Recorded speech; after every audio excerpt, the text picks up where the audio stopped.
2014, she emerged as a giant killer. Is she ready for another kill yet? Well, I'm talking to Amethi MP. This is Smriti Irani. Thank you so much for speaking to us. You're ready for the kill? I think that to say ready for a kill is over dramatizing the Amethi election. I know that there has been much speculation about the Congress candidate from the constituency, but the last 5 years have been an ocean of calm for the people of Amethi. And I say so because the 2 years we've had COVID, which means functionally on ground we've had 3 years of work. But people in Amethi recognize that if not for the Prime Minister and a BJP MP in Amethi, we would have not seen, if Rahul Gandhi was the MP of Amethi, we would have not had vaccines go free for every Amethi citizen. We would have not seen ration reach every Amethi citizen. Today, 19 lakh people in Amethi receive the free ration from the Modi government. And I believe that people can do that comparison between 15 years of Rahul Gandhi being absent and 5 years of the Modi government functionally on the ground in every Gram Panchayat. We can get every work counted today in front of the opposition.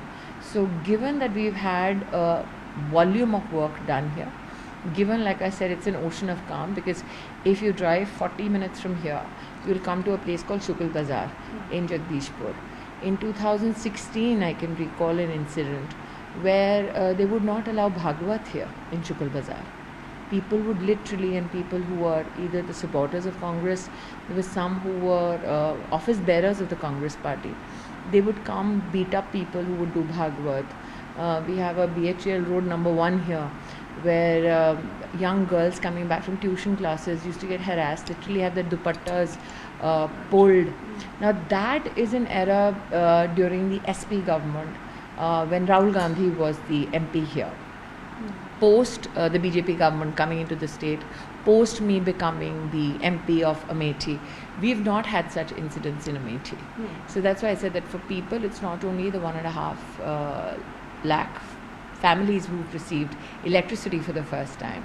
4 lakh families have received a toilet for the first time in the past 5 years. 3.5 lakh people have received a water connection for the first time in the last 5 years. We never had a chief medical officer's office here. Our collectorate is being made, our circuit house is being made, our Zilla Nyayalaya is being made. We are making our first blood bank. Modi ji gave us our first medical college. So doing many firsts.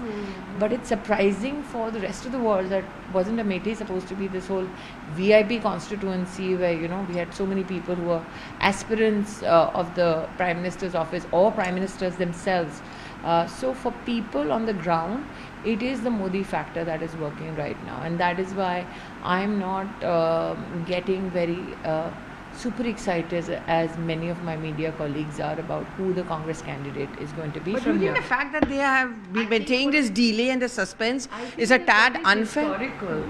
Amethi has created 2 histories already. One, that in 2019 we defeated the Congress president. If you don't look at only Rahul Gandhi, the individual, but you look at Rahul Gandhi, the office. So we have defeated the first family of the Congress party, but the sitting Congress president lost in Amethi, which had never happened before in the history of Indian politics. The second issue was, even after emergency, Amethi never saw a delay in the announcement of the candidate. So the delay here now is particularly piquing a lot of interest nationally, internationally, because even after the emergency was lifted, the election fought with the Congress party, they never delayed the announcement of their candidate. So why now? It's a topic of conversation. But does that make that easier for you? See, there has. Because I remember, sorry to interrupt, but I remember in Wayanad when you went, you said that just as he left Amethi, he'll leave Wayanad also. I'm of the opinion that, as my colleague Mr. Surendran has said, Wayanad is visited often by elephants and not by Rahul Gandhi. And he's not wrong, because you need a certain kind of dedication and inclination to public service, which compels you, in fact inspires you to be available 24/7. You cannot be available only during elections to garner votes or during special occasions only. People, and especially people who are poor, people who are lower middle class, they demand the presence of their public representatives so that their day-to-day challenges can find some solution and an administrative link. So I went to Wayanad and I said 2-3 particularly important things which I've never received an answer for. Not that Mr. Gandhi would answer anything. What piqued my curiosity was knowing that PFI is a banned terror organization in the country. Why did Mr. Gandhi take support from the PFI political leaders like the SDPI? I had implored then that if you genuinely believe in the Constitution, if you genuinely believe and respect security forces who have given their lives to protect our country from acts of terror, then please respond publicly and reject their offer of support. Mr. Gandhi didn't do so. In fact, he's maintained a studied silence even on what happened in Sandesh Khali. And now the horror stories that are coming out of Bengal, it seems Sandesh Khali is not the only area where women have been brutally sexually assaulted. So Mr. Gandhi is a convenient politician, picks issues and places of convenience. He didn't go to Wayanad because he wanted to. In 19, he was compelled to go. Now he's being compelled to come to Amethi.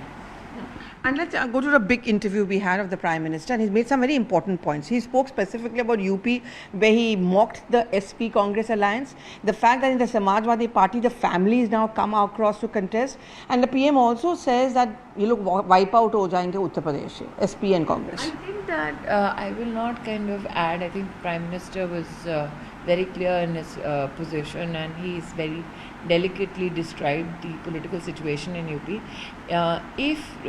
If I am to elaborate on what the Honorable Prime Minister said, if you look at the number of times the Samajwadi Party is changing candidates, that shows you a certain kind of indecisiveness and a certain kind of underconfidence in their own capacities. So when you do that time and again and keep changing candidates, that one shows lack of capacity in terms of leadership, but it also shows that you actually don't know people that well in those constituencies, let alone know your own karyakartas. So the Prime Minister is right on the mark when he said that they will be wiped off. And also, very quickly, last question is that he talks about the fact that the Congress manifesto resembles that of the Muslim League. Now, the Congress says this is a diversionary tactic. First, though phases ke baad. Let me just be very clear. There is a part of their manifesto which says that they will give Muslims everything. Apart from that, very peculiarly, they've said public works contracts. Now, we all know CVC rules do not permit contracts to be given on the basis of either religion or caste. Why is it that Congress is proposing public works contracts that can be fixed? So in fact, the Prime Minister's called it the Muslim League manifesto. He sees a reflection of it. I also see it as a Ghotale ka manifesto. Which political party has actually pronounced that they will give a particular religion public work contracts? How does that work? In case it is Priyanka Gandhi Vadra, and at some point in time, she takes pot shots at you. She talks about the Prime Minister, the Mangal Sutra issue, which again has now become a huge political, emotive issue. Your response to that? Firstly, Mrs. Vadra has been here before.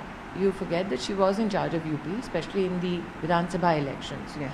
So it is not as though Mrs. Vadra coming as a candidate will surprise many people. She may want to ride on her name, her paternal name, but I think that there is a lot of baggage she carries politically.